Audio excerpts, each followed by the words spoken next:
Hello there, this is Welsh ASMR 82. Hey, how you doing? In today's ASMR video we are talking about World Cup 2026 results. It's been a week since my last upload about the World Cup and so much has happened, so I'm just going to get straight on with it because there's an enormous amount to talk about. So imagine this is like a podcast talking about football, but it's quite chilled and nice and relaxed. And if you want to fall asleep, you can. If you want to put it on in the background, you can. That's what the aim of this channel is, just a chill way of talking about football. So I hope you enjoy the video. So, I think we left it at this point. No one had played a match just yet. So the round of 32, let's just get that out of the way, and then the round of 16, which is almost done. We have 2-3 matches to go at the time of recording. At the time of release, I think there'll be none, probably. And we'll be on to the quarterfinals. Okay, Germany-Paraguay. Am I shocked? No, I'm not entirely shocked. Paraguay defended brilliantly, a little bit on the edge at times, but they got my respect in that game. We'll talk about the France game in a minute. We will get there, don't you worry about that. But obviously Germany should have got through because they had a perfectly fine goal disallowed. So the Paraguayan players defend, like tactically, in a defensive way, absolutely superb.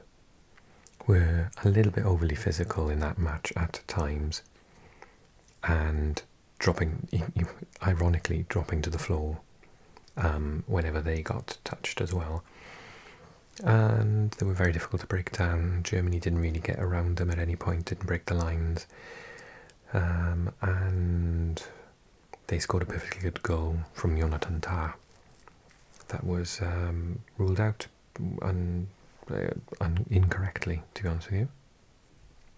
But at the time, I love a shock, so I was thinking, okay, fair enough. I wasn't expecting Germany to win the World Cup anyway.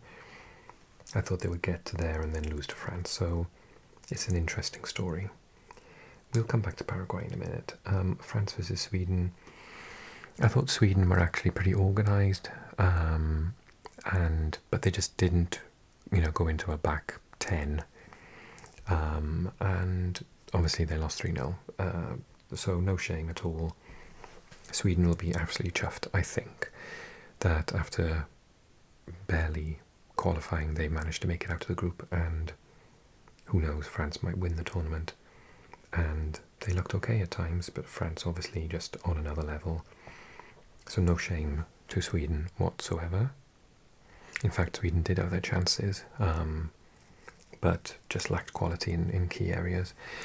Canada versus South Africa. South Africa, stubborn, really sort of played with their hearts on their sleeves, and I'm really chuffed for them to make it this far. Really, really good. Canada, it's always great when the host nations stay in the competition a little bit longer. So they managed to find a way right at the end with that brilliant Eustachio goal from outside the box. I didn't think it was going to happen. I thought South Africa would make it through to penalties with a 0-0. And they've really, really gone above and beyond my expectations in this tournament. So well done to them. Really, really happy for them to make it out of the group. Canada were the favourites and they managed to break them down in the end, winning 1-0.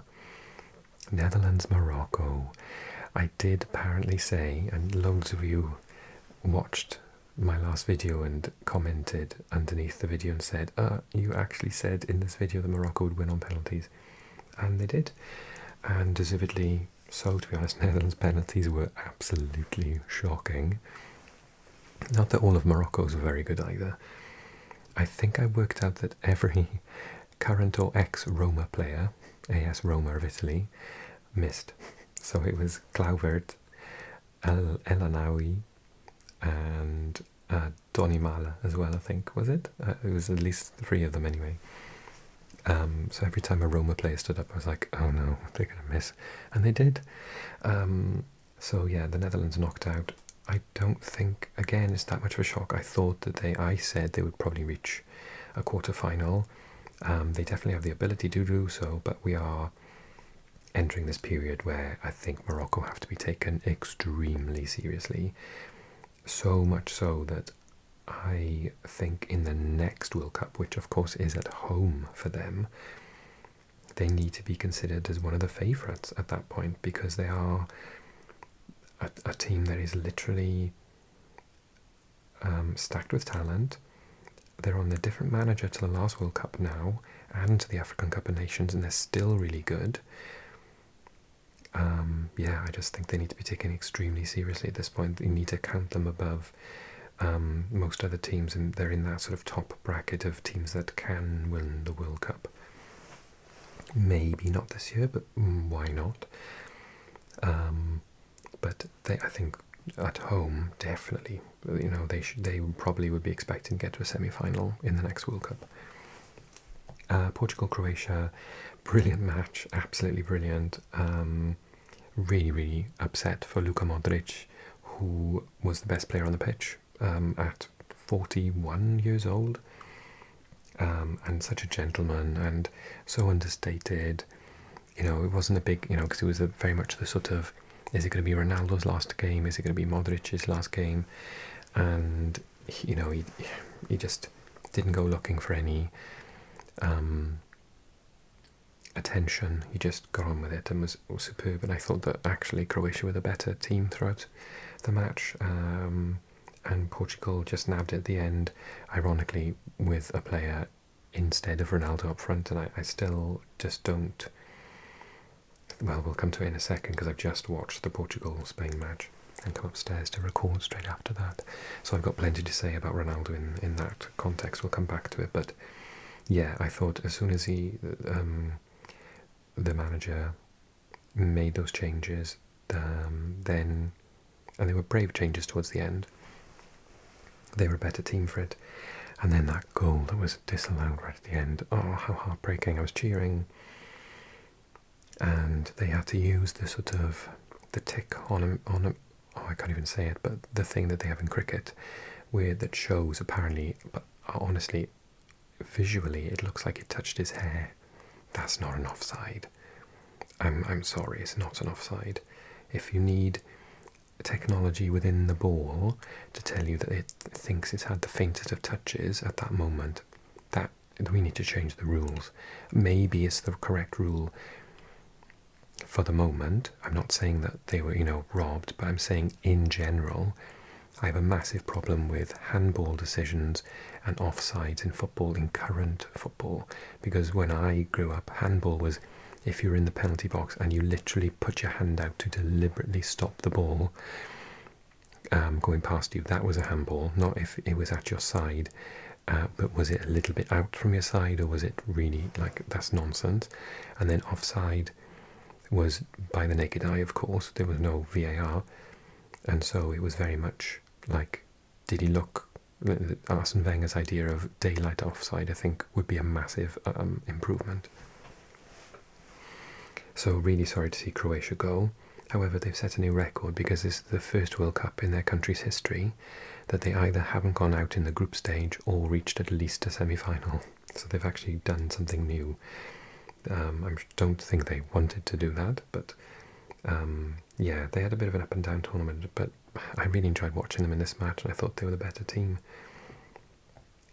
Spain, Austria, I told you in my predictions video back a couple of months ago that Austria would breeze through the group and go out in the first qualifier, the first knockout, excuse me, because of their high pressing tactics in the heat in Los Angeles. And of course they met Spain, who decided to turn it on and be absolutely incredible. Yeah, it was like, they didn't play badly, but they still lost 3-0. That's how good Spain are. It wasn't a reflection of Austria at all. I thought Austria did really well, but they just didn't have an answer to any of the questions that Spain asked them. And every time they asked Spain a question, there was an answer. So that was the difference between the two. A bit harsher with 3-0 scoreline. But yeah, I think it just shows the quality of Spain rather than anything negative about Austria, who have done themselves. You know, they've looked great in this tournament, so well done to them. USA Bosnia 2-0. Obviously, we'll come back to that when we talk about this match, but there was a red card for Balogun, who was the best player on the pitch for the USA in this match. Tillman had another excellent game. That midfield triangle is just fantastic. The sort of Adams, Tillman, McKennie, the energy that they've got, the movement, the tracking back, the pressing is just absolutely superb. Three of the best at that in the tournament, I think. And then obviously you got, well, I thought Test had a quiet game. They've given him a good record. And they've given him a good rating. I mean, Tim Breen was superb. When I heard he got picked, I was like, really? He's really old. 38. But gosh, he's very good still, isn't he? And I will always thank him, because if it wasn't for him in the last World Cup, Wales wouldn't have scored any goals, but he gave away that ridiculous penalty, which Bale converted, and I thank him from the bottom of my heart, because it meant that Bale had on his resume a World Cup goal, so thank you very much. Bosnia didn't, you know, it's their game plan to sit back and absorb pressure, and it was just a lucky bounce of the ball, but Balogun was just so quick to get on the end of it, and then they were pushing forward, and that's when the second goal came. So their tactic didn't work, but it's the first time in a long time it hasn't worked. But the USA, loads of energy, high pressing, just, yeah, really, really enjoyable to watch, actually. Belgium, Senegal, who watching this match thought that Belgium would win? Like, Senegal were walking to the finish line. They were just like 86th minute. I turned it off. I was like, oh, Senegal have won this easy.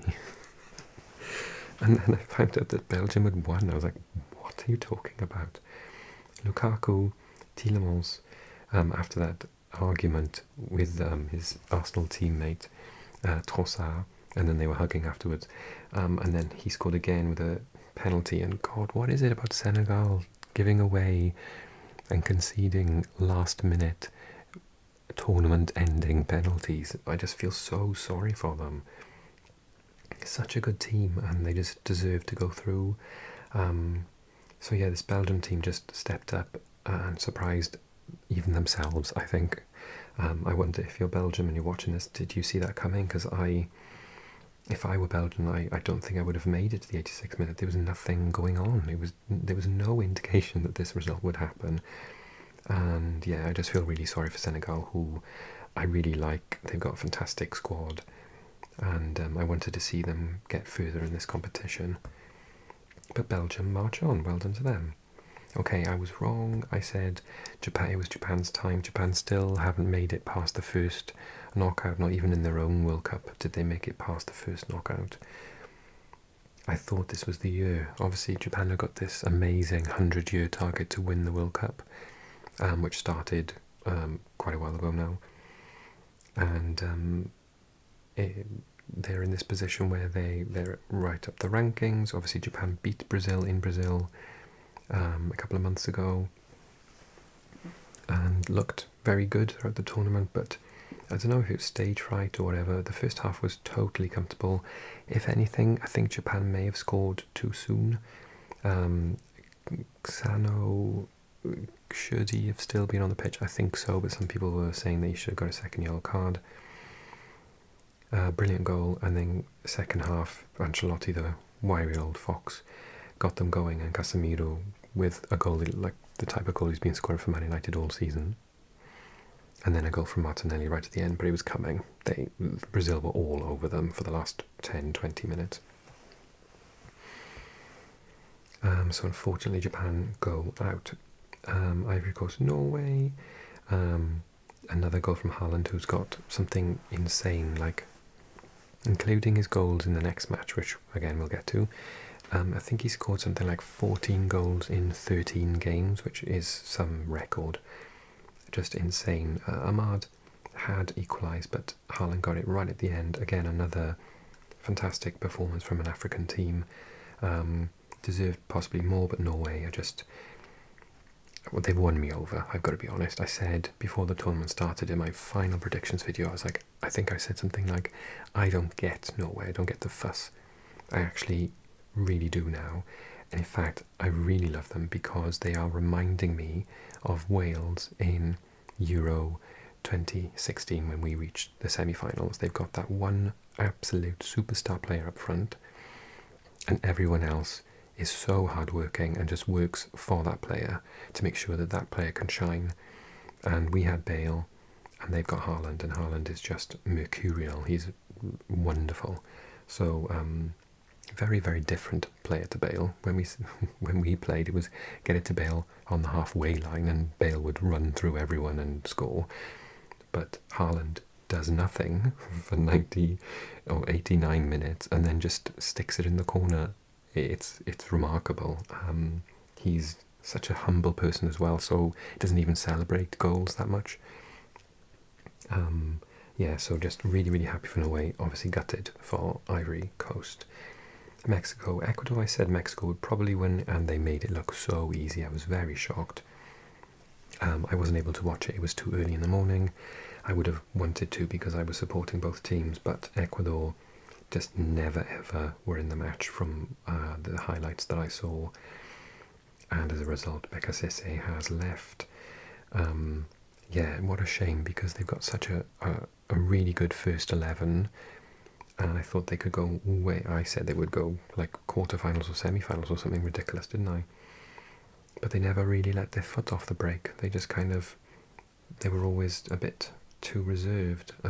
So that's their competition over. Mexico, however, really looked better. It answered some of my questions from the group stage where I said, you know, that they never had to get out of first gear. I think they were in second gear from the start, and that's the Mexico I wanted to see from the group stages. We nearly had a little scare, didn't we, England? Sipenga with a 7th minute goal, and then Kane right at the end with 2 goals. A header. He's got more headed goals than like any other player in some category in World Cup or in Europe or whatever. So yeah, just another nervy game. If you think that one's nervy, we'll talk about the next one in just a moment. But yeah, respect to DR Congo, they've got this tactic that Bosnia uses of sitting back, hitting on the break, and it nearly worked, and it really scared England, I think. Talking about being scared, Argentina taken to extra time, and one of the goals of the tournament from Cabral, just absolutely wonderful. They just, I loved watching Cape Verde in all their matches. I remember the first game against Spain where I was actually, I was supporting Spain for the whole tournament, and I was supporting Cape Verde in that match because they won me over. They've won so many fans in this tournament because they've just played brilliantly in their defensive counter-attacking, but without any dirty tactics. We'll come back to that in a second.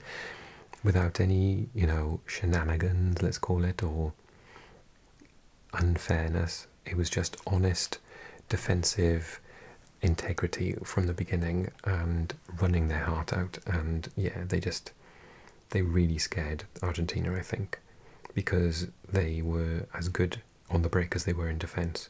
And Argentina, I think, were expecting something completely different. Why? As if they hadn't watched their matches. There were moments against Spain where they were 1-on-1. So yeah, a little bit of a scare for Argentina. I think that's the most they've been tested in the competition so far, because previous to this match they've just walked every game. Well done to Cape Verde. You have won a fan in me, and I think many, many people around the world. Australia, Egypt. The match never really got going, did it? I watched it and I was a bit bored. But equally, as the Egyptians won on penalties, I just thought to myself, I think Australia are going to be really gutted they didn't go for it in this match. They showed Egypt a little bit too much respect, and they never at any point kind of went for it, not even at the end, to avoid penalties or anything. And then for their penalties, they put their defenders up, like the 18-year-old poor kid. That's going to haunt him for the rest of his life. Where were the strikers, the wingers? Like, why didn't you do your penalties in a different order? It was just chaotic. Yeah, just really disappointed for Australia. Really, really happy for Egypt, obviously, and Mo Salah flying the flag for Africa at this point, doing really, really well. And they were, they were good, but Australia could have won this match easily. So I'm really, really disappointed for the Aussies, to be honest. Switzerland, Algeria. I didn't watch this, but I said that Switzerland would get quite far in this tournament, and this doesn't shock me. We say goodbye to Riyad Mahrez, who has retired from international football after this tournament, and we say goodbye to Algeria for this time, but they had a very difficult group, and they made it through this fast. They did very well. And lastly, a bit of a scare for Colombia, who I've predicted to go quite far. And the way the brackets opened up, I'm going to talk about it in a little bit. I think there is this opportunity for Colombia to get really far in the tournament. Ghana did what they did. They're one of those teams that do a massive defensive job. England know, and then hit you on the break. They did that quite a lot to Colombia. Colombia were all over them at points. 2 expected goals compared to 0.27, 61% possession, 20 shots, 8 on target, 8 shots, none on target. The game plan didn't work that well for Ghana, and Carlos Queiroz has left his post after only like 5 or 6 games in charge. He's just there to do a job, and that was it. And Colombia march on, but I would have liked for my blood pressure for it to be 2 or 3-0. But Ghana just don't concede that many goals. Right then, shall we talk about the round of 16? Fantastic. So Paraguay-France. Oh god, I could talk about this for another 20 minutes alone. What do I say? Okay, I'm gonna try and keep it short, because this is an ASMR video apparently, and I need to try and keep you relaxed. But this was anything but relaxing. I mean, it was shocking. Paraguay. Remember how I said Cape Verde have won a lot of fans? Unfortunately, the opposite has happened with Paraguay. Their tactics were brilliant. Their antics have turned people against them. I've been reading comments online, articles by the BBC criticising them, the commentators criticised them, the people in the studio. Joe Hart here in the UK, former Man City and Celtic goalkeeper, I think he said they were disgraceful. And then Thomas Hitzlsperger, former German international, played for Aston Villa, I think, was on the team as well, and he said that they were disgraceful, or the other way around, embarrassing maybe. Very strong words. I was quite shocked, because you don't usually get that much from commentators. They just kind of stay quite neutral, but they were really, really dismayed by the tactics, particularly from this guy here, Galarza, who completely crossed the line. I was praising him in a previous video. I was like, oh yeah, he's so brave, and he's so, his heroic, his defense, and oh my god, I just think he's a joke. Like, who does he play for? River Plate, oh my goodness. His performance was particularly disgraceful, and he deliberately tried to injure people by slapping them and screaming in their faces after he fouled them. No yellow cards for Paraguay in this match, until I think Galarza got one after the final whistle, and maybe one of the people on the bench got, like a coach, got a yellow card. How that happened, I don't know. I thought the tackle on Rabiot alone was like yellow and a half. The way they scuffed up the penalties, but like nothing about their performance was morally good. Like everything about it was just awful. They oh my goodness, I was just so shocked watching it, like absolutely aghast. And the referees is to blame, because if they tried to start elbowing people and slapping them as they run past them into space at the beginning of the match and given a yellow card, they would have stopped. but because he never did anything about it, sometimes didn't even give free kicks, let alone a yellow or a red card. That kick on Mbappe with a player on the, was it Cáceres? He was quite bad on the floor. But David Beckham got a red card for that in 1998. And he didn't even get told off, let alone a yellow or a red card. It was like, what is happening? I really, really, and I've read, obviously, conspiracy theories online that they were trying to get Mbappe injured or sent off so that France wouldn't get to the final and Portugal would be against Argentina and we'd have Ronaldo against Messi in the final, blah, blah, blah. Big conspiracy theory, don't believe that for a second. But honestly, it didn't lend itself for me to not believe it. It was just remarkable. I'm not going to talk about it anymore because it's so stressful, but I don't support France because I want someone new to win it. They've reached the last two finals. Clearly on paper the best team here, and they're playing extremely well. But honest to goodness, I was supporting them in that match. I just thought, please don't let Paraguay get any further because it was awful. And I'm really sorry because there will be some people from Paraguay watching this, and I wonder whether at home your media has portrayed them as being, you know, heroes and warriors and stuff, but in Europe that is not the case. Like, they have been, there's such overwhelmingly negative criticism towards them is quite shocking. I've never really seen that before. Canada, Morocco, 3-0. I think at times it was fairly close. I didn't watch this match, but Morocco just have that X factor that meant that they got the goals.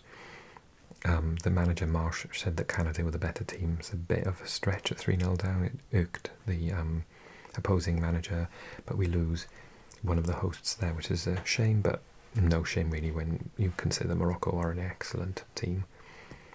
And I just watched this match, and it was kind of boring, but it always is between Portugal and Spain because they cancel each other out so much. But what I will say is I do not rate Roberto Martinez as a manager at all, and I think that Portugal are going to go home with a lot of regret because at no point, and I was texting my Portuguese friend throughout the match, and he totally agrees with me, at no point in the match did they go for it. They just were like, we're just going to sit back, go on the break, wait for them to make a mistake. If that takes 120 minutes, that's fine. If we win on penalties, that's fine. And then it was like, oh, actually they've scored. Let's attack. And they still didn't take Ronaldo off. It's like, oh my God. I joked around and I said to him, oh, I know a lot of people are Ronaldo fans, right? But they're carrying him at the minute. It's like they were playing with 10 men. He just didn't get involved, and he's just there for, like, I don't know, sponsorship reasons or something at this point. He's not good enough to be playing 90 or 120 minutes. Bring him on at the end, fine. Let him play a half, fine. Let him play 60 minutes, fine. But it's like they're terrified, and in the last match they were passing to him when they should have shot. It's like they were playing for him. It's like, no, he's not the best player on the pitch. He just isn't. He was, and he deserves a lot of respect for everything that he's done. But he just literally, he was about, like, I don't even know, like, think of the Portuguese players that were better than him. João Felix, I thought, had an excellent game, particularly in defence. Mendes went off injured. He is one of the best players in the world right now. Vitinha, equally. João Neves, fantastic. Neto had a really quiet game. Fernandes had a quite quiet game. Yeah, like, there's literally like 3 other people on the team that are better, and then you got people on the bench like Rafa Leao. Bernardo Silva came on and nearly got sent off. Who didn't even make it onto the pitch? Trincao, Gonçalo Guedes, Gonçalo Ramos, who really should have come on. And Spain just kind of didn't even get out of first gear, did they? They didn't really have to. I thought Olmo's passing was fantastic. His movement in that attacking midfielder role was brilliant. Baena, I think 7.4 is a little bit generous. I don't think he had a very good game. Pedri, Rodri, great. Cucurella, excellent. Borro, mostly good until Rafa Leao came on and then he had problems. But it was just too little too late. And the back two, brilliant. Spain, the first team now to have 6 clean sheets in a row in World Cup matches, so that's obviously fantastic. And yeah, Spain make it through to the next round. I said they would reach the final, and I'm not changing my mind on that at the moment. And they're going to face either USA or Belgium. And of course, we're going through this. I wonder again. I asked Paraguayans the perception of their performance. What's the perception of the red card? Red card gate, we'll call it. Because in Europe, I warn you, USA, everyone wants Belgium to win. It might come as a bit of a shock, but the general consensus is that USA have cheated, and it's not very nice to think about. But yeah, basically that overturning that red card has basically the general consensus on anything that I've read or listened to, even commentators joking about it, is that the USA have cheated. I know that Belgium have gone to FIFA and had their sort of claim has been rejected, that they think is unfair. I think UEFA got involved. Yeah, it's causing a little bit of a storm about this, because we can only imagine what happens. Balogun was definitely the best player on the pitch against Bosnia. If he scores against Belgium when he should, like literally, it's broken the rules, he should not play the match. I understand that lots of people in America are like, wait, you get sent off in that match and you miss the next match. I understand that seems a little bit weird, but that is the rule, and it has been that way for a really long time. Maybe we should change it in the future, like, but you can't change it mid-tournament for one team. So, unfortunately, guys, a lot of people would seek a win for Belgium. So yeah, very interesting. That's going to be a very interesting match. I wonder what happens. That's going to happen in like 2 hours. I unfortunately can't stay up and watch it, but I'll catch up first thing in the morning. So yeah, I hope it's not too controversial, because we'll talk about it, we've lost Mexico, we've lost Canada. It's great for a home nation, and the support has been fantastic. And the USA performances have been really good as well. But it's just left a little bit of a sour taste, because it's just wrong. It shouldn't happen, and it wouldn't happen for anyone else either. Well, I say that, but Ronaldo got that red card overturned before the tournament started, didn't he? And again, we know why it's happening. It's happening for reasons of like sponsorships and adverts and money. But that's not the integrity of football. If someone gets... Yes, the red card was a little bit harsh. I think it was a red card. It was accidental, but there's an appeals process normally, and there isn't an appeals process for the World Cup, and instead it's just been reversed, which is wrong. That's regardless of whether it was a harsh red card or not. That's not the way it works. If Ronaldo, Messi had been sent off, they wouldn't have had that treatment. Well, you'd hope not, because again, it's wrong. So yeah, just to give you a heads up, in Europe, generally negative sentiment towards that decision by FIFA, particularly because obviously of people in politics in the USA that got involved with it, which hasn't helped. Brilliant match, wasn't it? Brazil against Norway.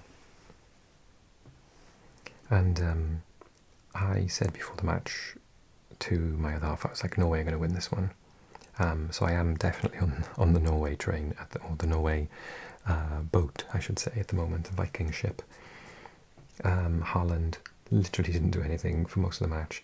Totally outmuscled his nemesis in the Premier League, Gabriel, at the back, and then scored another beauty from outside the box. And then a very, very, very sympathetic penalty towards the end to end Neymar's World Cup career. Although I'd love to know what the goalkeeper was chatting nonsense to him in the box. I think he was saying like, you're going to miss or something, and Neymar was giving it back to him. So and then got a yellow card for something on wild challenge as well, and then pushed someone in the chest. I thought he was going to get sent off in his last game. But Brazil are gone, and this is the new world that we live in, where Brazil don't even make it to quarter-final anymore. But Norway, deservedly so, they are through. And the tactical decision to bring on Shelder up at half-time worked because he set up both goals. So there's one manager who can spot something that's going wrong, make a decision and take someone off. Nusa, who's done brilliantly all season for Leipzig, just went, no, it's not working, you're off. You're coming in, you're not giving us width. You're not taking on people, off you come. And they scored 2 goals as a result. That's what management should look like. Roberto Martinez. My God, I didn't stay up. I was going to, and I was too tired. So I went to bed, and I had dreams about this match all night. So I woke up, and the first thing I did was I watched the no spoilers highlights. Literally turned over in bed and watched the highlights before I even got up. Incredible, incredible match. I think the thing that bothers us Welshies and the Scots and Irish listening is all of the news outlets just kind of go a bit crazy when England win and play well. They're trying to make out that it's like this, the best result they've ever had in a World Cup. Is complete nonsense. People, I watched the commentary. I watched the highlights. The commentary team were like, "Oh, no one beats Mexico at the Azteca." That is true, but they don't play at home to Spain, Brazil, Argentina, England, France all the time. They play at home to Guatemala, Honduras, Costa Rica. No disrespect to those teams, but none of them are even in the World Cup. So yeah, they are unbeaten at home, and that is difficult, but they are the king of their castle. They've been the best team in the region for ever, and they're a football-crazy country. They shouldn't really be losing at home, if you ask me, the way that England shouldn't lose at home at Wembley either. So I get that, but I'll counter it and say, listen, I think England is the best team that they've been up against at home for quite some time. And they do lose at home. I think they lost the USA, but they didn't lose at the Azteca. I think they lost somewhere else. So, yeah, I thought Mexico probably had one of their better games, weirdly. They really rose to the challenge, but the red card, I think, was a red card. It was a bit on the line the first time I saw it, but then unfortunately, slow-mo does make it look a lot worse. Bellingham's performance, excellent. Kane just, does exactly what you need him to do. Brilliant goal from Quiñones, and a goal from Jimenez, who probably would have had a hat-trick had it not been for England's goalkeeper, who was absolutely superb throughout the whole match. Pickford was outstanding. I saw some of the headers that Jimenez had, and they were like top bin headers, which says so much about him, that's a brilliant ability. We talked about Kane's ability in the air, but Jimenez also is one of the best headers I've seen. And Pickford saved everything he put in him. It was incredible. So yeah, England march on. Mexico unfortunately are out. I think the 2 goals within 90 seconds of each other really, really hurt Mexico's chances, and the fact that, they sort of went, was it 3-1 at one point, and yeah, it's just the way it is. Sorry to see Mexico go, unfortunately. Well done to England. Argentina, Egypt should be an interesting match. I'm going to say Argentina to win, obviously, because I think I'm still going for my Spain-Argentina final. But Egypt will test them. I think they'll be really good for their money. I can see a situation in which Egypt win, definitely. And then Switzerland, Colombia. I think Switzerland, who's the favourite here? Well, Colombia is higher in the rankings. Who will win? If I say Colombia, people agree with me. They say a draw 16, but Switzerland 27 to Colombia's 57%. I think Colombia are looking like a really, really, really good team at the minute. Switzerland can beat anyone on their day, though, so watch out for them. but I'm going to go for Colombia to win. And here comes my prediction, which you can all have a laugh at because you know how bad I am. France-Morocco. I think France need to be really careful. I think Morocco could go all the way. They certainly won't be scared of Spain if they reach Spain there. They beat Portugal and Spain in the last World Cup on penalties. So I think France have to be at their best again. And then when they get to this semi-final, they're going to have to be at their best again. Because they're possibly going to be against Argentina or England. But I think Morocco definitely can win it. I'm going to say France, because I think France are the best team in the competition. But that's going to be a brilliant match. Can't wait for that. So I'm predicting USA to get through, and then USA-Spain would be a fantastic match, particularly with the home crowd. That's been brilliant. I'm saying Spain to win. Sorry. And then Norway-England, another brilliant match. I'm going to say England, but Norway can definitely do it. And then we've got quite a lot to go here. Argentina, Egypt, say Argentina, Colombia, Switzerland, Colombia. So then it's going to be, I think, between Argentina and Colombia. I think Colombia can do it, but I'm going to say Argentina to play safe. But there's a definite chance that Colombia can make it through to the semi-final. I was thinking about it, and I thought, you know what, they haven't played a bad game yet. So if they keep playing like that, then they can beat Argentina, they can beat Switzerland, but can they beat England? I don't think they can. So the second, I think if England plays Colombia, they'll win, but if they play Argentina, I think Argentina will win. And then it's going to be a dream match of France versus Spain. And I'm going to be bold, and I'm going to say Spain to get my prediction of Argentina-Spain final, but I would not be shocked with a France-England final. And I would be overjoyed if we had a Morocco-Colombia final. That would just be winner, winner, chicken dinner. Either team, go for it. I'd love it. Yeah, don't count out Belgium, don't count out the USA. Egypt could say something in this. Switzerland could mess the party up for everyone. Lots and lots of things could happen. But I think at the minute I'm going to go for Spain-Argentina to stick with my original prediction.